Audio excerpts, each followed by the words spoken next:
The receipt was still warm from the printer when I handed it to Mira across our kitchen table. $165,000. Gone. Just like that. There, I said, watching her manicured fingers trace the numbers. Your family's debt is cleared. Every penny. My wife of 18 years didn't even look up. Her mother Linda sat beside her, arms crossed, that perpetual scowl etched deeper than usual into her weathered face. And there was Gavin, my former best friend, leaning against my granite countertop like he owned the place. The irony wasn't lost on me. Here I was, Kellen Brooks, owner of Brooks Electrical, the most successful contractor in 3 counties, sitting in my own house feeling like the outsider. But that was about to change. This doesn't fix anything, Mira finally said, her voice cold as winter concrete. She pushed the receipt back toward me. Money can't solve what's broken between us. I almost laughed. Almost. Instead, I kept my expression neutral, the same face I wore when dealing with difficult clients. What exactly is broken, Mira, besides your family's credit rating? Linda's chair scraped against the hardwood as she leaned forward. Don't you dare talk to my daughter like that, after everything she's been through. Everything she's been through? The words came out sharper than I intended. I just paid off your son's gambling debts, your mortgage, and 3 maxed-out credit cards. What exactly has she been through that I haven't paid for? Gavin pushed off from the counter, his 6-foot frame trying to look intimidating. We'd played high school football together, back when I thought he was my friend. Now his face wore that same cocky expression he'd had right before missing the game-winning catch senior year. Maybe you should watch your tone, Kellen. Maybe you should watch yourself in my house, Gavin. The silence stretched between us like a taut wire. Outside, rain drummed against the windows of the house I'd built with my own hands. Every beam, every wire, every square foot of the 5,000 square feet that Mira had insisted we needed. Mira stood up, smoothing her designer dress, another purchase I'd funded without question.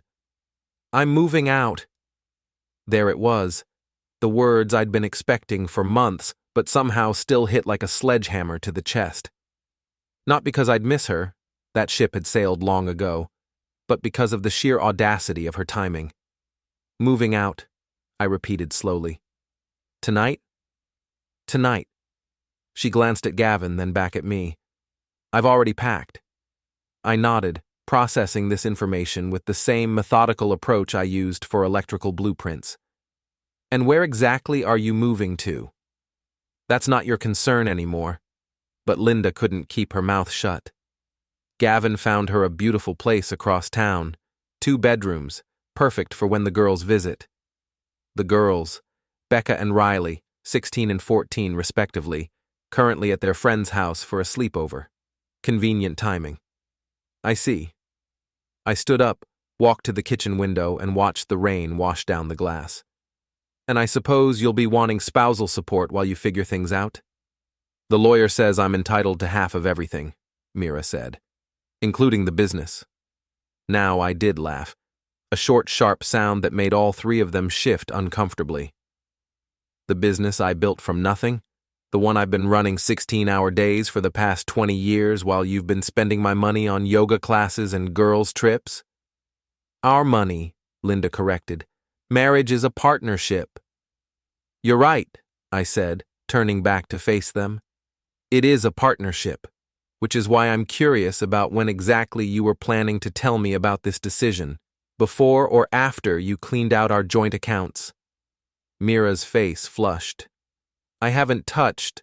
Relax, I'm not accusing you of anything, yet. I walked back to the table and picked up the receipt. But I am curious about something else. Gavin, how long have you been helping my wife plan her exit strategy? His jaw tightened. I don't know what you're talking about. Sure you don't. I folded the receipt and slipped it into my pocket. Well, this has been enlightening. Mira, you said you want to be gone tonight? She blinked, clearly expecting more of a fight.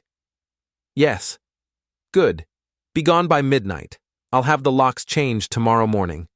The color drained from her face. You can't just… Actually, I can. This house is in my name. The mortgage is in my name. The utilities are in my name. I smiled, but there was no warmth in it. Funny how that works when you're the one who actually pays for everything. Gavin stepped forward. Now wait just a minute. No, you wait.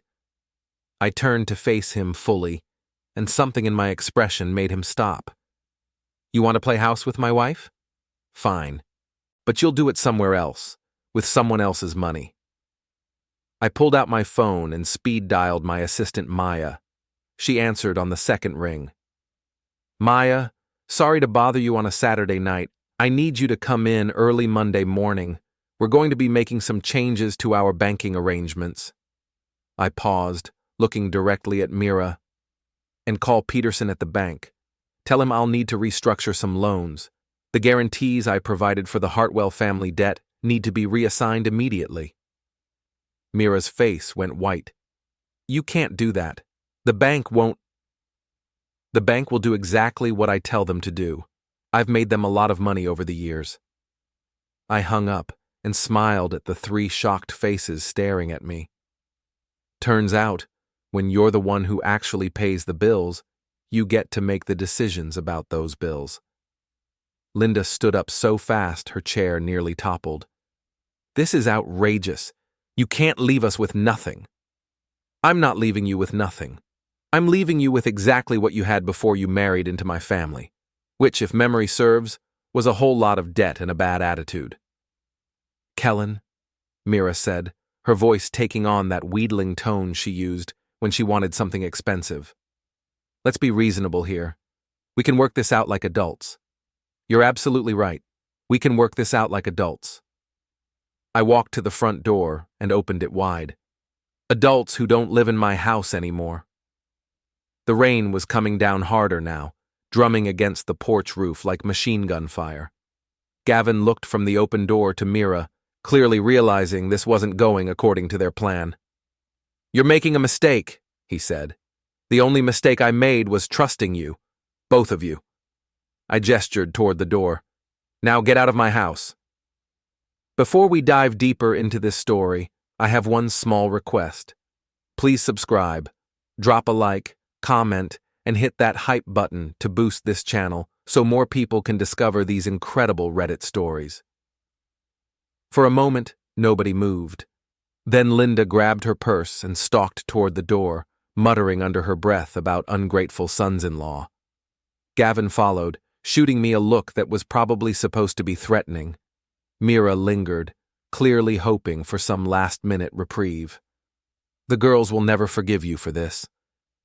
The girls will understand when they're old enough to appreciate honesty over manipulation. I stepped aside to let her pass. Your bags are upstairs? She nodded reluctantly. I'll have them brought down. You can wait in your car. Kellen? Midnight, Mira, not 12:01. Midnight. After they left, I stood in my empty kitchen and laughed. Really laughed, for the first time in months. Then I called my brother Pete. You're not going to believe what just happened, I said when he answered. Try me. I told him everything, from the debt payment to the dramatic exit. Pete listened without interruption, which was unusual for him. So, what's your next move? He asked when I finished. Oh, I'm just getting started. Tomorrow, I'm going to show them what a real partnership looks like. The kind where everybody gets exactly what they deserve. Outside, the storm was getting worse. But inside my house, I felt calmer than I had in years. The game was just beginning. Monday morning came with clear skies and a clarity of purpose I hadn't felt in years. I was at the office by 6 a.m., 2 hours before Maya usually arrived, but she was already there with coffee and a legal pad full of notes. I spent the weekend researching, she said, handing me a steaming mug. The bank can absolutely reassign those loan guarantees. Mr. Peterson is expecting your call at 8. Maya Rodriguez, no, scratch that. Maya Thompson had been my assistant for 5 years, sharp as a tack and loyal as they come. If she said something could be done, it could be done. What about the joint accounts? Frozen as of this morning. Pending divorce proceedings, both parties need to sign for any withdrawals over $500. She smiled grimly. Funny how quickly banks move when you've got leverage. I settled into my office chair and looked out at the construction yard. 12 trucks, 4 crews, and a reputation built on 20 years of honest work. Brooks Electrical wasn't just a business, it was my legacy. Any word from Mira? 3 voicemails and 14 text messages. She's unhappy. I bet she is. I pulled up the bank's website on my computer. What about Gavin's dealership? How's his cash flow? Maya flipped through her notes.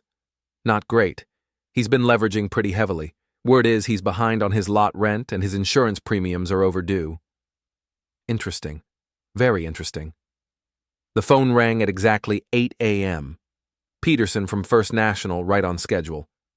Kellen, I have to say, this is highly irregular, he began without preamble. What's irregular about it? I guaranteed those loans with my assets as collateral. Now, I'm withdrawing that guarantee. Perfectly legal. Yes, but the timing is perfect.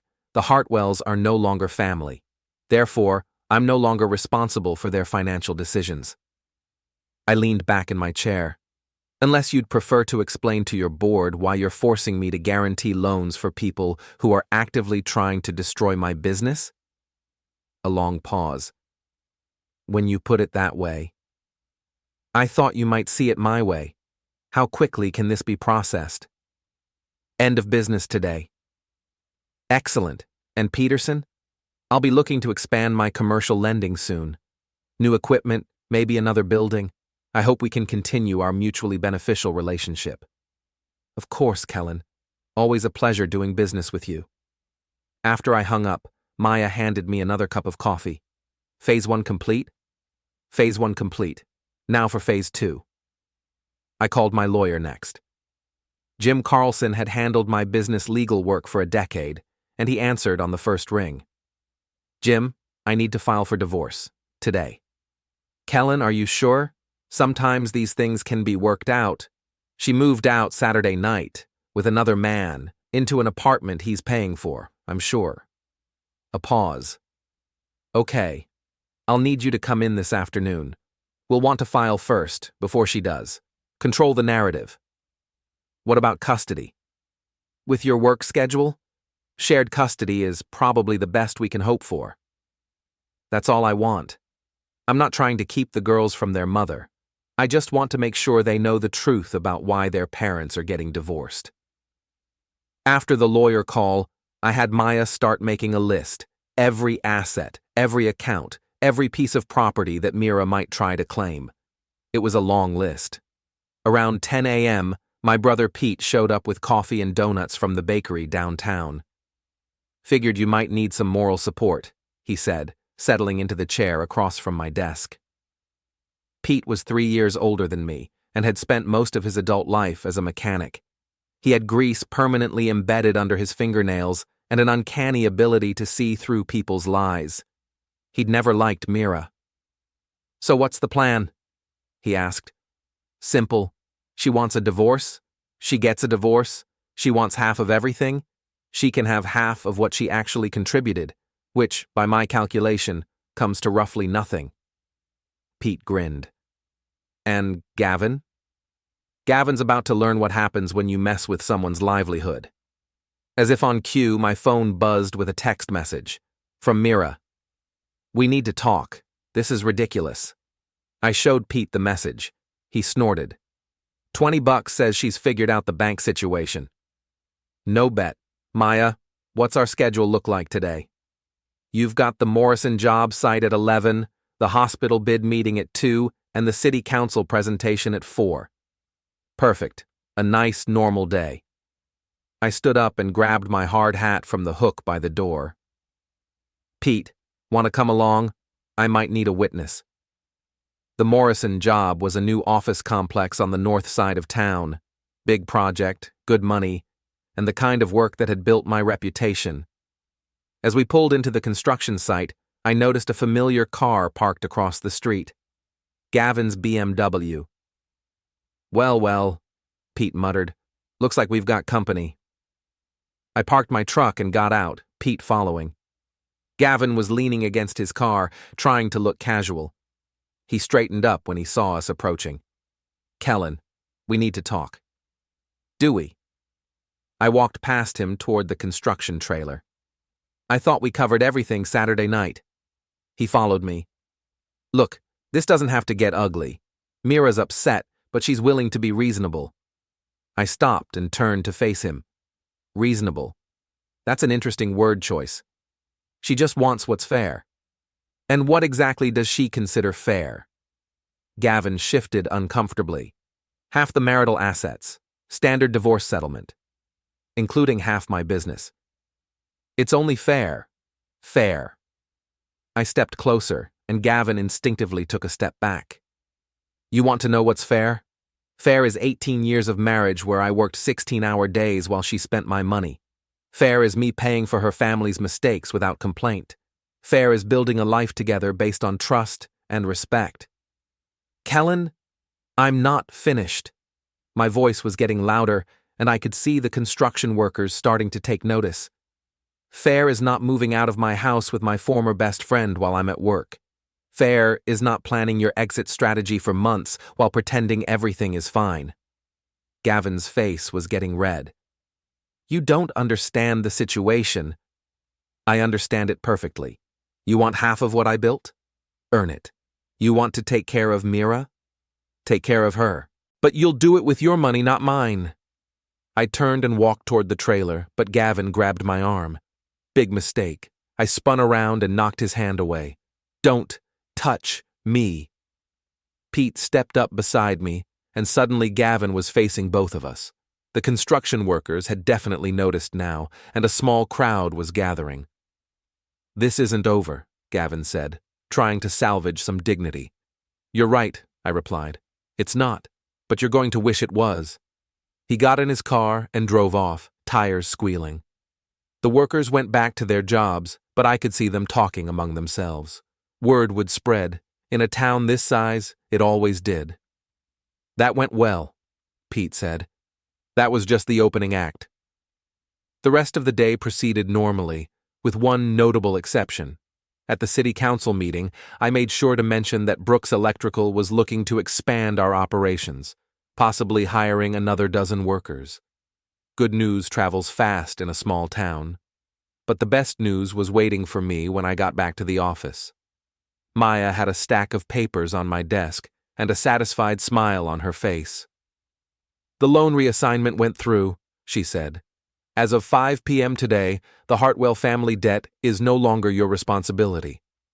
And the bank called the loans due immediately. Apparently, without your guarantee, the Hartwells don't qualify for the original terms. I sat down and looked at the papers. It was beautiful in its simplicity. No fraud, no illegal maneuvering, just basic financial reality. Without my backing, Mira's family was right back where they started. How long do they have? 30 days to refinance or pay in full. And the likelihood of them finding another guarantor? Maya's smile widened. Let's just say I wouldn't bet on it. My phone rang. Mira's number. Hello, Mira. What have you done? Her voice was shaking with rage. The bank called. They're demanding payment in full. I'm sure they are. You can't do this. We had an agreement. We had an agreement when you were my wife. You're not my wife anymore. You made that very clear Saturday night. Kellen, please, be reasonable. My parents will lose their house. Then maybe they should have thought about that before encouraging their daughter to have an affair. Silence on the other end. Then, I never... Save it, Mira. We both know what this is about. You and Gavin thought you could force me into a corner, make me choose between my family and my dignity. Well, congratulations. You got your divorce. Now you get to live with the consequences. I hung up and looked at Pete, who had been listening to my side of the conversation with obvious amusement. Think she's starting to understand? He asked. She's starting to, but we're just getting warmed up. The phone rang again. This time, it was Jim Carlson. Kellen, I've got good news and bad news. Which do you want first? Good news. I filed the divorce papers this afternoon. We beat Mira to the courthouse by about 3 hours. And the bad news? She hired Margaret Walsh. I whistled low. Margaret Walsh was the most aggressive divorce attorney in the state. She was also expensive as hell. Interesting choice for someone with no access to marital funds. That's what I thought. Someone else is paying her retainer. Gavin. It had to be. Jim, I want you to do something for me. File a motion for full financial disclosure. Both parties. I want to know where every penny is coming from. That's unusual for this early in the proceedings. So is hiring Margaret Walsh when you're broke. I want to know who's funding this war. After I hung up, Maya handed me one more piece of paper. You might find this interesting. It was a printout of Gavin's business license renewal, due in 30 days, with a hefty fee attached. How hefty? I asked. $15,000, plus back taxes. I leaned back in my chair and smiled. The pieces were falling into place nicely. Maya, do me a favor. Find out who holds the paper on Gavin's car lot. I'm curious about his lease terms. Already on it, she said. Should have an answer by tomorrow morning. Pete stood up and stretched. Well, little brother, I have to say, this is the most fun I've had in years. We're just getting started. As I drove home that night, I thought about Mira's phone call. The panic in her voice when she realized I wasn't going to roll over and play victim. The desperation when she tried to guilt me about her parents. For 18 years, I'd been the responsible one. The provider. The problem solver. I'd paid every bill, fixed every crisis, and asked for nothing in return except loyalty and respect. Well, I was still the problem solver. I was just solving different problems now. My house felt bigger without Mira's clutter everywhere. Cleaner. More peaceful. I made myself a sandwich and sat at the kitchen table where this had all started. Tomorrow, the girls would be back from their sleepover. I'd have to explain why their mother wasn't there anymore. That conversation was going to be harder than anything I'd done so far. But tonight, I allowed myself to enjoy the quiet satisfaction of a plan coming together. The game was definitely on. Tuesday morning brought my daughters home and the hardest conversation of my life. Becca and Riley sat across from me at the same kitchen table where their mother had announced her departure 3 days earlier. 16 and 14, both with Mira's blonde hair and my stubborn chin. Both looking at me like I held all the answers to questions they were afraid to ask. Where's Mom? Riley asked, her voice small. I'd rehearsed this conversation in my head a dozen times, but sitting there looking at their faces, all my prepared words felt inadequate. Your mother and I are getting divorced, I said simply. She moved out Saturday night. Becca, always the older sister, always trying to be tough, crossed her arms. Why? Because sometimes people grow apart. Sometimes they want different things. That's not an answer, Becca said. That's what adults say when they don't want to tell kids the truth. Smart girl. Too smart for her own good sometimes. You're right. The truth is, your mother has been seeing someone else. She decided she'd rather be with him than work on our marriage. Riley's eyes filled with tears. Who? I hesitated. They'd find out eventually. In a town this size, secrets didn't last long. Better they heard it from me. Gavin Morrison. The silence that followed was deafening. Both girls knew Gavin. He'd been to our house for barbecues, Christmas parties, birthday celebrations. He was Uncle Gavin, Dad's best friend, the guy who taught them how to throw a curveball. I don't believe you, Becca said, but her voice lacked conviction. I'm sorry, sweetheart. I know this is hard. Riley wiped her eyes with the back of her hand. Where is she living? An apartment across town. You'll still see her. This doesn't change how much she loves you. But it changes everything else, Becca said. She was right about that too. The next few hours were a blur of logistics, school schedules, custody arrangements, explanations to teachers and coaches. Maya helped coordinate everything with her usual efficiency, but I could see the strain on the girls' faces. Around noon, Mira showed up. I was in my home office when the doorbell rang. Through the window, I could see her standing on the porch, looking uncertain for the first time in years. "Girls," I called upstairs, "your mother's here." They thundered down the stairs and threw themselves into her arms. Whatever else Mira was, she was still their mother. I had to remember that. "Can we talk?" she asked me over their heads. Of course. We went into the living room while the girls disappeared into the kitchen, probably listening at the door. "They're upset," Mira said. "Of course they're upset. Their family just imploded." "This doesn't have to be ugly, Kellen. We can work something out." "I'm listening." She took a deep breath. "I'll give up any claim to the business if you'll reinstate the loan guarantees for my parents." Interesting. She was willing to negotiate. And in exchange? Joint custody. I keep my car and my personal things. We split the house equity 50-50. I pretended to consider it. What about spousal support? I don't need spousal support. Because Gavin was supporting her. That much was obvious. "I'll think about it," I said. "Kellen." I said, "I'll think about it." After she left with the girls for what she called a mother-daughter afternoon, I called Jim Carlson. "She's desperate." I told him about the offer. "Sounds like it. What do you want to do?" "Counteroffer. I'll reinstate half the loan guarantees if she signs a full financial disclosure and agrees to mediation instead of litigation." "That's generous." "No, it's strategic. I want to know who's paying Margaret Walsh's bills, and I want it on the record. I'll draw up the papers." That evening, the girls came home subdued. Whatever Mira had told them during their afternoon together, it hadn't improved their mood. "Dad?" Riley knocked on my office door around 8 p.m. "Come in, sweetheart." She sat in the chair across from my desk, the same one where Pete had been plotting with me yesterday. "Mom says you're trying to hurt Grandma and Grandpa." I set down my pen and gave her my full attention.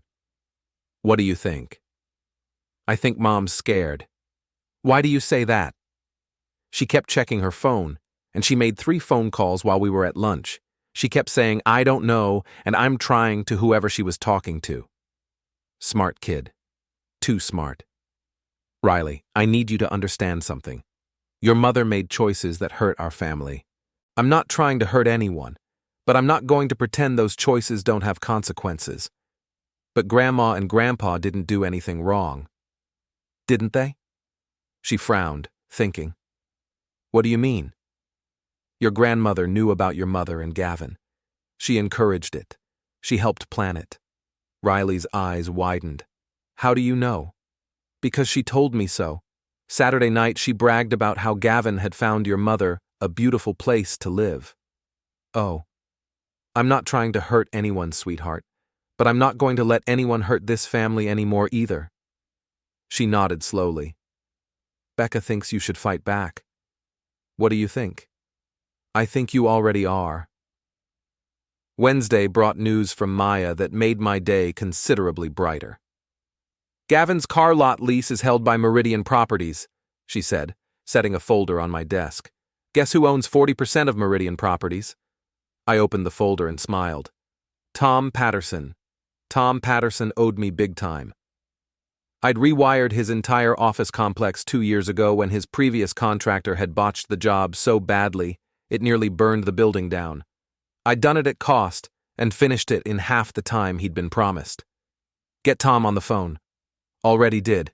He's expecting your call." Tom answered on the first ring. "Kellen, good to hear from you. What can I do for you?" "I need a favor, Tom. Information, mostly." "Shoot." "Gavin Morrison's car lot. How's he doing on his lease payments?" A pause. "Between you and me, not great. He's 2 months behind and we're considering our options." "What kind of options?" "Well, We could work out a payment plan, or we could enforce the acceleration clause and demand full payment. What would trigger the acceleration clause? Any material change in his business circumstances, loss of credit line, major lawsuit, that sort of thing. Perfect. Tom, I might have some information that could affect his business circumstances. Would you be interested in hearing about it? I'm always interested in protecting my investments. I'll be in touch. After I hung up, Maya handed me another folder. Margaret Walsh's retainer agreement, $50,000 paid in full last Friday. Source of funds? Cashier's check from Gavin's business account. So Gavin was bankrolling Mira's legal assault. That was useful information. Maya, do me a favor. Call the state licensing board. I want to file a complaint about Morrison Motors. What kind of complaint? Consumer fraud. Misrepresentation of vehicle conditions. I'm sure we can find some customers who've had problems. That could take weeks to investigate. I'm not in a hurry. I just want it on the record. The phone rang. Margaret Walsh's office. Mr. Brooks, this is Margaret Walsh. I represent your wife in the divorce proceedings. Ex-wife, and I have counsel, Ms. Walsh. You should be talking to him. I thought we might be able to work something out directly. Professional courtesy. I doubt that. Your wife is prepared to be very reasonable. She's willing to waive any claim to spousal support in exchange for a fair division of assets. Define fair. 50% of marital property, standard division, including my business. The business was built during the marriage with marital funds. The business was built with my labor, my expertise, and my reputation, none of which are marital property. That's debatable. Then I guess we'll be debating it in court. I hung up and immediately called Jim Carlson. They're pushing hard, I told him. 50% of everything, including the business. Not going to happen. At worst, you might have to buy out her theoretical interest, but no judge is going to give her half of an operating business she never worked in. What about the loan guarantees? That's trickier. If you guaranteed those loans during the marriage, she might have a claim to continued coverage, even if she's the one who filed for divorce. Doesn't matter who filed. What matters is the legal obligations you undertook during the marriage. This was getting complicated.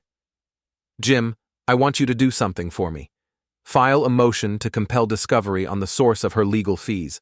If Gavin's paying her bills, I want it on the record. That's going to make them angry. Good. Angry people make mistakes. Thursday morning brought the first mistake. Maya knocked on my office door with a grim expression. You need to see this. She handed me a printout from the local newspaper's website. A letter to the editor, signed by Linda Hartwell, Mira's mother. The letter painted me as a vindictive, controlling husband who was using my financial resources to punish an innocent family for my wife's decision to leave an unhappy marriage. It accused me of abandoning my moral obligations and destroying the lives of elderly people out of spite. It was well written, sympathetic, and completely one-sided. It was also exactly what I'd been hoping for. Maya, get me 5 copies of this, and call the newspaper. I want to place a response letter. What kind of response? The kind that includes financial records. I spent an hour crafting my response. It was factual, detailed, and devastating. I listed every debt I'd paid for Mira's family over the years, every crisis I'd solved, every time I'd put their needs ahead of my own family's financial security. I included dates, amounts, and documentation. But the decisive factor was the timeline. It showed that the move had been planned for months, coordinated with Gavin Morrison, and scheduled to happen right after I cleared their debts. The letter made it clear I hadn't walked away. I'd been taken advantage of and cast aside. Think they'll print it? Maya asked after reading the draft. Oh, they'll print it. This is the biggest local drama in years. I was right. The newspaper ran my response letter on Friday, along with a follow-up story about the divorce that included quotes from several local business owners about my character and reputation. By Friday afternoon, Public opinion had shifted dramatically. My phone was ringing with calls of support from customers, suppliers, and friends. The general consensus seemed to be that Mira and her family had taken advantage of my generosity and gotten what they deserved. But the best call came from Tom Patterson. "Kellen, I've been thinking about our conversation regarding Gavin Morrison." "And?" "Well, it seems his business license renewal is being held up by some kind of state investigation. Consumer complaints, I think. Anyway, that constitutes a material change in business circumstances." "I see. I'll be serving him with an acceleration notice Monday morning. Full payment of lease arrears plus the remainder of his lease term. Should come to about $40,000. "That seems fair. I thought you'd approve." After I hung up, I sat back in my chair and smiled. The pieces were falling into place exactly as planned. Maya knocked on the door. "The girls are here." Becca and Riley had been staying with me all week, while Mira got settled in her new apartment. They'd been quiet, processing everything that had happened, but I could see them starting to adjust. "How was school?" I asked. "Weird," Becca said. "Everyone's talking about the newspaper thing." "What are they saying?" "Mostly that Mom messed up, and that Gavin's a jerk." Riley nodded. "Jenny Morrison said her dad is really mad about something. He's been yelling on the phone a lot." Jenny Morrison, Gavin's daughter, same age as Riley. This was going to be hard on the kids. "I'm sorry you're caught in the middle of this," I said. "We're not caught in the middle," Becca said. "We know what side we're on." "This isn't about sides, sweetheart." "Yes, it is." Her voice was firm, older than her 16 years. "Mom lied to us. She lied to you. She lied to everyone. And now she's mad because there are consequences. She's still your mother." "I know, but that doesn't make what she did right." That evening, Mira called to talk to the girls. I handed Riley the phone and went into the kitchen to give them privacy, but I could hear Riley's side of the conversation. "No, Mom, we don't want to come over tonight, because we're tired. I don't care what Gavin says. No, Dad's not turning us against you." When Riley hung up, she looked exhausted. "Everything okay?" I asked. "She wants us to come stay with her this weekend, at Gavin's place." "What do you want to do?" "Stay here." "You should see your mother." "Dad." Becca appeared in the kitchen doorway. "We're old enough to decide for ourselves, and we've decided." I looked at my daughters, smart, strong, principled young women who were handling this crisis better than most adults would, and felt a surge of pride. "Okay," I said, "but we'll need to work out a regular schedule. Your mother has rights, too." "We know," Riley said, "but she has to earn back our trust." Smart kids. They got that from their mother, actually. Too bad Mira had forgotten how to use her intelligence for good instead of manipulation. My phone buzzed with a text message. From Gavin. "This isn't over." I showed it to the girls. "What are you going to do?" Becca asked. "Nothing," I said. "He's doing a fine job of destroying himself without my help." But I was wrong about that. Gavin had one more card to play, and he was about to play it. The game was about to get much more interesting. Saturday morning started with a bang, literally. I was having coffee on my back deck when I heard the explosion from the direction of my construction yard. By the time I got there, 3 of my trucks were engulfed in flames and the fire department was already on scene. "Looks like someone used accelerant," Fire Chief Morrison told me as we watched his crew work. This wasn't an accident. Morrison. Different Morrison, thankfully. No relation to Gavin. But the irony wasn't lost on me. "Any witnesses?" I asked. "None so far, but we'll investigate thoroughly." I called Pete and Maya, and within an hour we had a full assessment of the damage. 3 trucks totaled, another 2 with smoke damage, and about $50,000 in equipment destroyed. "Insurance will cover most of it," Maya said. "But this is going to set us back weeks on the Morrison project." The Morrison project. The office complex where I'd had my first confrontation with Gavin just 5 days ago. Maya, call the police. I want to file a report. You think Gavin did this? I think Gavin's desperate enough to do something stupid, and this qualifies. Detective Sarah Williams arrived an hour later. I'd known Sarah since high school. She'd been Sarah Martinez then, before she married Tom Williams and became one of the best investigators in the county. This is a mess, she said, surveying the damage. Any idea who might want to hurt your business? I told her about the divorce, about Gavin's threats, about the escalating conflict. She took notes without comment. We'll investigate, she said finally. But without witnesses or physical evidence, it's going to be hard to prove. I understand. Kellen, be careful. Whoever did this is playing for keeps. After everyone left, I stood in my ruined construction yard and felt something I hadn't experienced in years, genuine anger. Not the cold calculation I'd been operating with all week, but hot, righteous fury. Someone had attacked my livelihood, my employees' jobs, my ability to provide for my daughters. That was a mistake. I called Tom Patterson. Tom, it's Kellen. About that acceleration notice for Gavin Morrison, I need you to do me a favor. What kind of favor?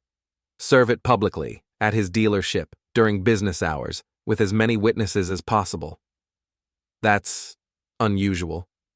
So is burning down someone's construction yard. A pause. I'll have it served Monday at noon. Next, I called Jim Carlson. Jim, I need to amend our divorce filing. I want to add a claim for intentional interference with business relationships. That's a serious allegation. Do you have proof? I will. Sunday was quiet. Too quiet. I spent the morning with the girls trying to maintain some sense of normalcy, but I could feel the tension building. Around noon, Mira showed up unannounced. We need to talk, she said. The girls disappeared upstairs without being asked. They were getting good at reading the situation. About what? I asked. About ending this, before someone gets hurt. Someone already got hurt. 3 of my trucks are scrap metal. Her face went pale. You think Gavin? I think desperate people do desperate things. Kellen, please, let's just settle this quietly. Take the deal I offered. The deal where I reinstate your family's loan guarantees while you and your boyfriend try to destroy my business? That deal? Gavin didn't. Save it, Mira. I'm done being reasonable. She stood up, her composure finally cracking. You're going to regret this. No, I said. You are. Monday at noon, I was parked across the street from Morrison Motors when the process server arrived. Tom Patterson had chosen well. The guy was built like a linebacker and had a voice that carried. Gavin Morrison, he bellowed as he walked into the showroom. You're being served. I could see Gavin through the glass windows, his face going red as the server handed him the papers. Several customers stopped to watch the show. Acceleration notice for lease violations, the server continued, making sure everyone could hear. Full payment due in 30 days. Gavin tried to usher the server into his office, but the damage was done. Word would spread through the business community within hours. My phone rang. Gavin's number. You think you're clever? He snarled. I think I'm thorough. This isn't over. You keep saying that, but from where I'm sitting it looks pretty over. He hung up, and I drove back to my office with a satisfied smile. Maya was waiting with more good news. The state licensing board opened a formal investigation into Morrison Motors. 3 separate consumer complaints filed in the past week. Only 3? I may have encouraged a few former customers to come forward. Good. What else? Margaret Walsh called. She wants to schedule a settlement conference. Tell her I'm busy. For how long? Until Gavin Morrison is bankrupt. Tuesday brought the first sign that my strategy was working. Pete called with news from his network of mechanics and car guys. Word is Gavin's trying to liquidate inventory fast, he said. Fire sale prices. His sales guys are telling people he's restructuring for expansion, but everyone knows better. How long can he hold out? At current burn rate, maybe 6 weeks? Less if the bank calls his credit line. The bank won't call his credit line. I will. I'd done electrical work for First National's branch offices for 15 years. Peterson and I had a good relationship built on mutual benefit. Time to leverage that relationship. Peterson, it's Kellen. I need another favor. What can I do for you? Gavin Morrison's credit line. I'm curious about his payment history. I can't share specific account information. I'm not asking for specifics. I'm asking for your professional opinion about the risk profile of a car dealer who's facing lease acceleration, state licensing issues, and consumer fraud investigations. A long pause. That would be a very high-risk profile. High enough to trigger a credit review? Absolutely. Thanks, Peterson. I appreciate your time. Wednesday brought news that Gavin's credit line had been frozen pending review. Thursday brought word that 2 of his best salesmen had quit to work for his competitor across town. Friday brought Mira to my office. This has to stop, she said, barging past Maya without announcement. What has to stop? You're destroying him. He's destroying himself. I'm just not helping him anymore. Kellen, please, I'll do anything. Anything? Yes. Drop the divorce suit. Move back in. Fire Margaret Walsh. Cut all contact with Gavin. Publicly apologize for the affair. Her face went white. I can't. Then there's nothing to discuss. You're being unreasonable. I'm being exactly as reasonable as you were when you planned this whole thing behind my back. She started to cry. Real tears, not the manipulative kind she used to use to get her way. He's going to lose everything. Yes, he is. And you don't care? Mira, 3 weeks ago, Gavin Morrison was my best friend. I would have done anything for him, anything for you. I proved that by paying your family's debts without question. I stood up and walked to the window. But you both decided that my loyalty, my friendship, my marriage were worth less than whatever you thought you could get by betraying me. We never meant. You meant exactly this. You planned it, you executed it, and you expected me to just accept it. I turned back to face her. Well, congratulations. You got exactly what you planned for: a divorce, a new relationship, and freedom from all those pesky obligations that come with marriage. But we didn't plan for this. No, you didn't. You planned for me to be the same pushover I've always been. You planned for me to pay your bills and accept your betrayal and quietly fade into the background while you lived happily ever after with my money. She was sobbing now, mascara running down her cheeks.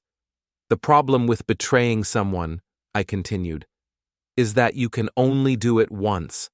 After that, they know exactly who you are. Kellen, get out of my office, Mira, and don't come back. After she left, Maya brought me a cup of coffee and a folder. Morrison Motors filed for bankruptcy protection this morning, she said. Chapter 11 or Chapter 7? Chapter 11, reorganization. But the preliminary filing shows liabilities exceeding assets by about $200,000. Ouch. It gets better. The bankruptcy trustee is requiring full disclosure of all financial transactions for the past year, including the $50,000 he paid to Margaret Walsh. I smiled. So Mira's legal fees are now part of the bankruptcy estate, which means Margaret Walsh might not get paid, which means Mira might not have a lawyer much longer. That's the theory. My phone rang. Jim Carlson. Kellen, you're not going to believe this. Margaret Walsh just filed a motion to withdraw from Mira's case. Conflict of interest? Non-payment of fees. Apparently, her retainer was paid with funds that are now subject to bankruptcy proceedings. So, Mira needs a new lawyer. A new lawyer she can't afford? How long before the court assigns a public defender? For a divorce case? They won't. She'll have to represent herself or find someone willing to work for free. Perfect. That evening, I was grilling burgers on the back deck when Becca and Riley joined me. "Dad?" Riley said. "Mom called. She's really upset." "I'm sure she is. She says you're trying to ruin her life." "What do you think?" Becca answered. "I think she ruined her own life. You're just not fixing it for her anymore." "That's a very mature way to look at it." "We're mature kids," Riley said. "We had to be." That hit harder than I expected. They were right. They'd had to grow up fast because their mother had checked out emotionally years ago, leaving me to be both parents while she pursued her own interests. "I'm sorry you had to deal with all this," I said. "We're not," Becca said. "We're proud of you." "For what?" "For standing up for yourself, for not letting them walk all over you anymore. For showing us what integrity looks like," Riley added. I looked at my daughters, smart, strong, principled young women who had learned more about character in the past 3 weeks than most people learn in a lifetime, and felt a deep sense of satisfaction. Not satisfaction from revenge, though that was certainly part of it. Satisfaction from knowing that whatever else happened, I was raising good people. People who understood that actions have consequences, that loyalty matters, that you don't get to betray someone, and then demand their continued support. "So what happens now?" Becca asked. "Now we move forward. We rebuild what needs rebuilding. We let go of what needs letting go. And we remember that family isn't about sharing the same last name. It's about standing by each other when things get tough." "Even Mom?" "Your mother will always be your mother, but she's not my family anymore. She made that choice." Riley nodded. "And Gavin?" "Gavin made his choice too." As we sat there eating dinner and watching the sunset, I felt something I hadn't experienced in years. Peace. Not the temporary absence of conflict, but genuine peace that comes from knowing you've acted with integrity even when others haven't. The game was almost over. But there was still one more move to make. The final move. Monday morning brought the call I'd been expecting. "Kellen, it's Margaret Walsh. I need to speak with you about your wife's case." "Ex-wife. And I thought you withdrew from her case." "I did. But I'm calling as an officer of the court. There's something you need to know." "Interesting." "I'm listening." Mira has been trying to hide assets, specifically a joint account she opened with Gavin Morrison 3 months ago. $50,000 funded entirely by transfers from your joint accounts. "And you're telling me this because?" "Because my professional reputation is more important than client confidentiality when fraud is involved. The account was opened under false pretenses, using forged signatures on bank documents." "Fraud, forgery, felony charges. Do you have documentation?" "I'm forwarding everything to your attorney and the district attorney's office. Mira Morrison," yes, she's been using his last name, "has committed multiple felonies." "Thank you for the call." "Mr. Brooks, I want you to know that I had no knowledge of any of this when I took the case. I don't represent criminals." After I hung up, I sat back in my chair and smiled. Mira had just handed me the final piece of the puzzle. Maya knocked on the door. "Jim Carlson's online too." "Kellen, we need to talk, in person, now." An hour later, I was sitting in Jim's office looking at a stack of bank records, forged documents, and financial statements that painted a clear picture of premeditated fraud. "This is bigger than I thought," Jim said. "The joint account was just the beginning. She's been systematically moving money for months, setting up the framework for what looks like a planned financial ambush." "What kind of ambush? Best case scenario? She was planning to clean out your accounts and disappear. Worst case? She was setting you up to take the fall for financial crimes she was committing." I studied the documents. The signatures were good. Very good. But they weren't mine. "How much are we talking about?" "Total exposure? About $300,000. Money that was moved, hidden, or spent without your knowledge or consent." "And the legal implications?" "For her? Federal wire fraud, bank fraud, forgery, conspiracy. She's looking at serious prison time. For me? You're the victim here, but you'll need to cooperate fully with the investigation. I thought about my daughters, about how this would affect them. Then I thought about 18 years of marriage, of trust betrayed, of loyalty repaid with deception. Do it. File the criminal complaint. Kellen, are you sure? Once this starts, there's no going back. There was no going back the moment she forged my signature. Tuesday morning brought federal agents to my office. FBI white-collar crime unit, very professional, very thorough. They spent 3 hours going through my financial records, asking questions, documenting everything. Mr. Brooks, Agent Jennifer Hayes said as they prepared to leave, we want you to know that you're not a target of this investigation. You're a victim, but we'll need your continued cooperation. Of course. We'll be executing search warrants this afternoon on Mrs. Brooks' apartment and Mr. Morrison's business and residence. I understand. This is going to become public very quickly. Are you prepared for that? I've been preparing for it for 3 weeks. That afternoon, I was in my office when Maya burst through the door. Turn on Channel 7, she said, grabbing the remote. The local news was covering the FBI raids live. Mira's apartment complex was swarming with federal agents. Gavin's car lot was cordoned off with crime scene tape. The reporter was calling it a major financial fraud investigation involving a local businessman and his alleged accomplice. My phone started ringing immediately. Customers, suppliers, friends, all wanting to know what was happening.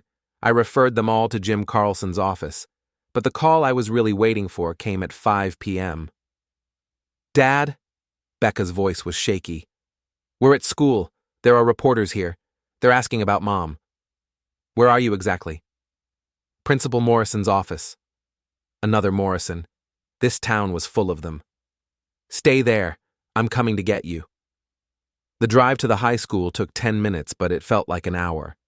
I could see the news vans in the parking lot, reporters interviewing students, cameras everywhere. Principal Morrison, no relation to Gavin, thankfully, met me at the main entrance. Mr. Brooks, I'm sorry about this circus. I've called security to keep the reporters off school property, but where are my daughters? Safe in my office. Back entrance. Becca and Riley were sitting on the couch in the principal's office, looking shell-shocked. They jumped up when they saw me. Dad, what's happening? Riley asked. Your mother made some very bad choices. Now she has to face the consequences. Are we in trouble? Becca asked. No, sweetheart, you're not in trouble. But this is going to be hard for a while. We left through the back entrance and drove home in silence. The girls needed time to process everything, and frankly, so did I. At home, I made dinner while they did homework, trying to maintain some sense of normalcy. But the phone kept ringing, and I could see the news vans parked across the street. Around 8 p.m., there was a knock at the door. Detective Williams, looking grim. Kellen, I need to talk to you.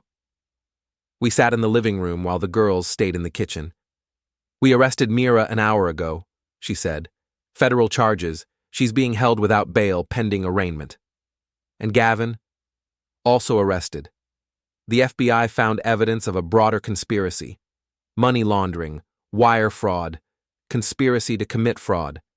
This goes way beyond your divorce. What do you mean? They've been running this scam on multiple victims.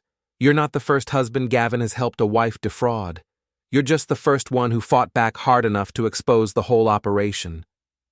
I sat back, stunned. How many victims?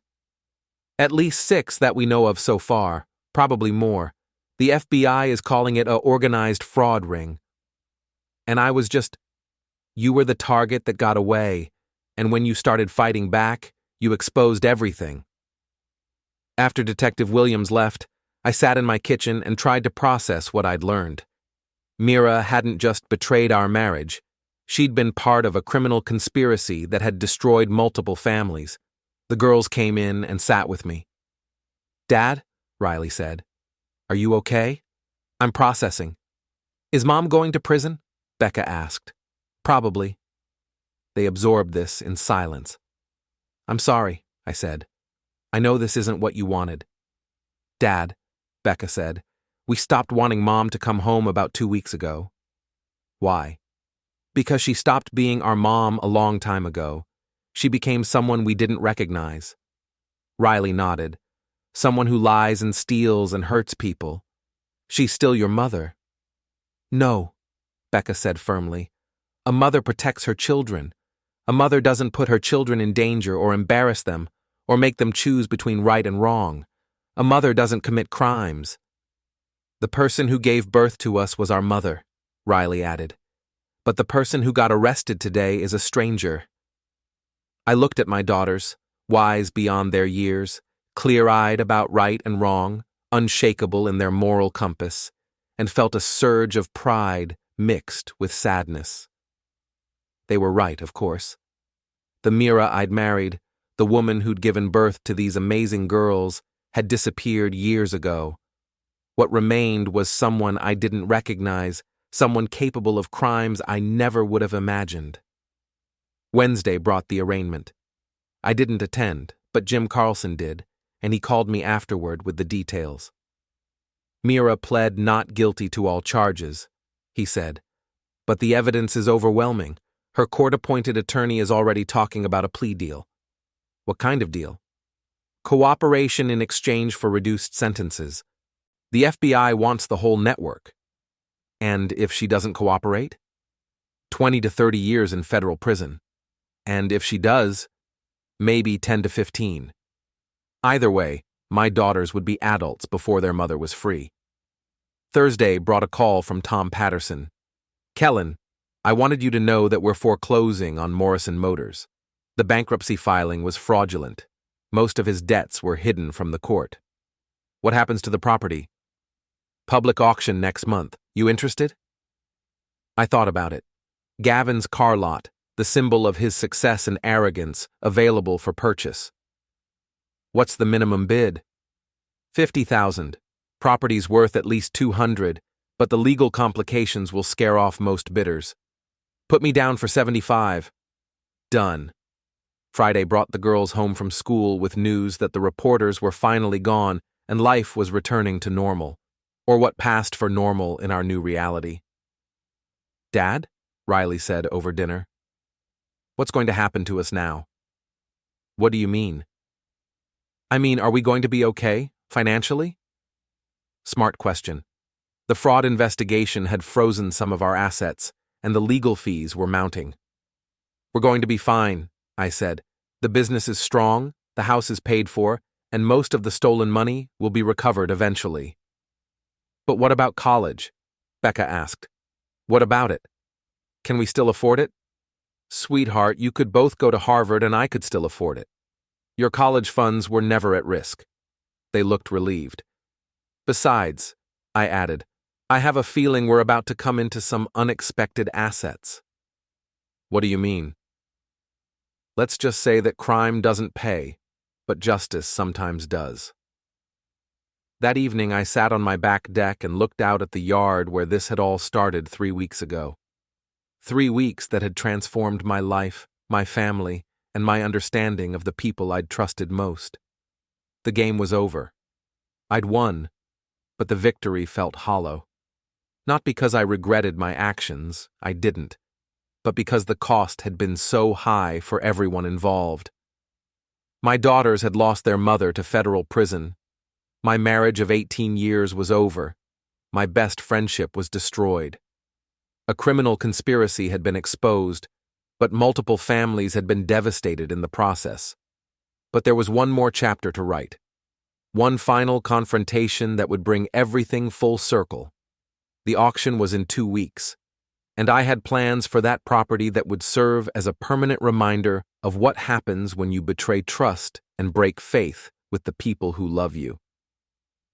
The game was over, but the reckoning was just beginning. The auction was scheduled for a gray Thursday morning in November, exactly 1 month after the FBI raids that had brought down Mira and Gavin's criminal enterprise.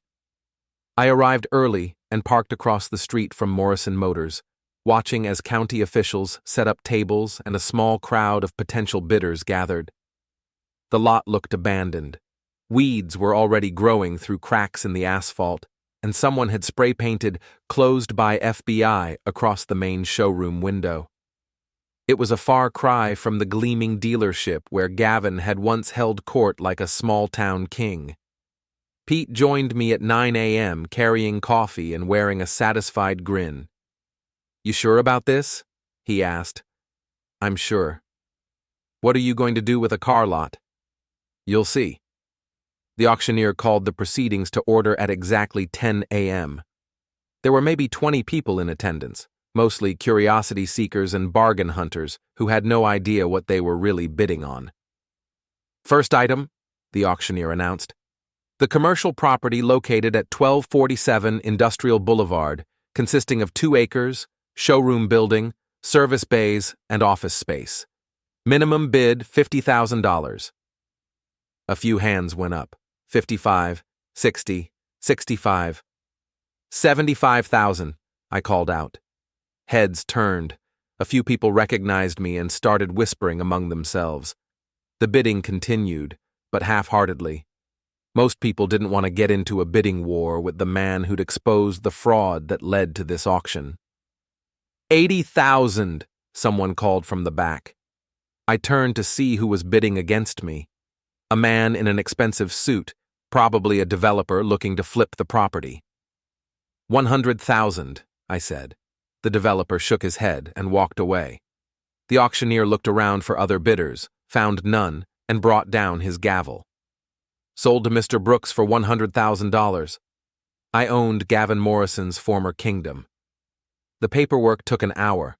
While I was signing documents, Maya arrived with a folder full of permits and contractor estimates. Phase 1 can start Monday, she said.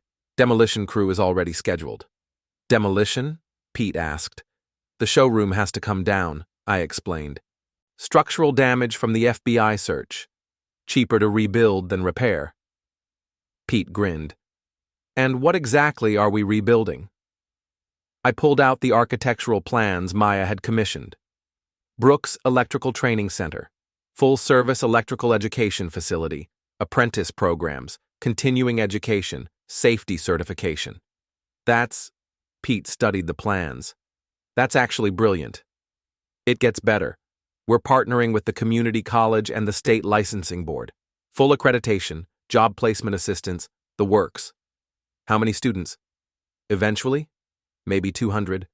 Good-paying jobs, skilled trades, the kind of work that can't be outsourced or automated. Maya handed me another folder. The zoning approval came through yesterday.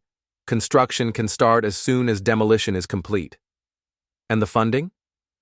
The insurance settlement from the truck fire covered most of it. Plus, the recovered funds from the fraud investigation. Turns out justice really does pay sometimes. We spent the rest of the morning walking through the property, planning the renovation. The showroom would become classrooms and labs. The service bays would house training equipment. The office space would become administrative headquarters for the expanded business. It was going to be beautiful. Around noon, a familiar car pulled into the lot. Mira, driving her mother's old sedan. She got out slowly, looking around at the property like she was seeing it for the first time. She'd been released on bail pending trial, but the conditions were strict. No travel, no contact with Gavin, no access to any financial accounts. She was living with her parents, working as a waitress at a diner across town, and facing the reality that her life as she'd known it was over.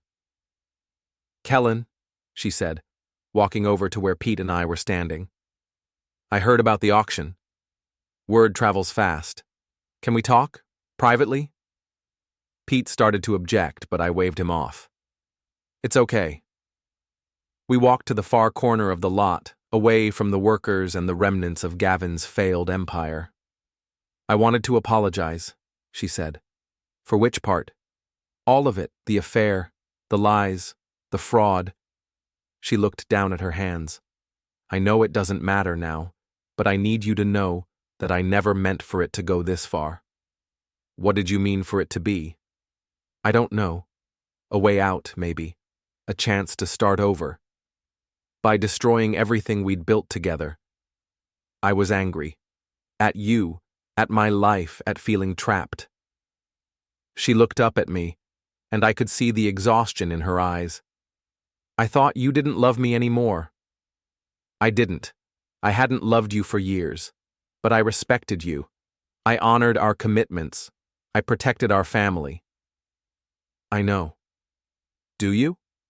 Because everything you did suggests you thought I was just an obstacle to overcome, not a person with feelings and rights and dignity.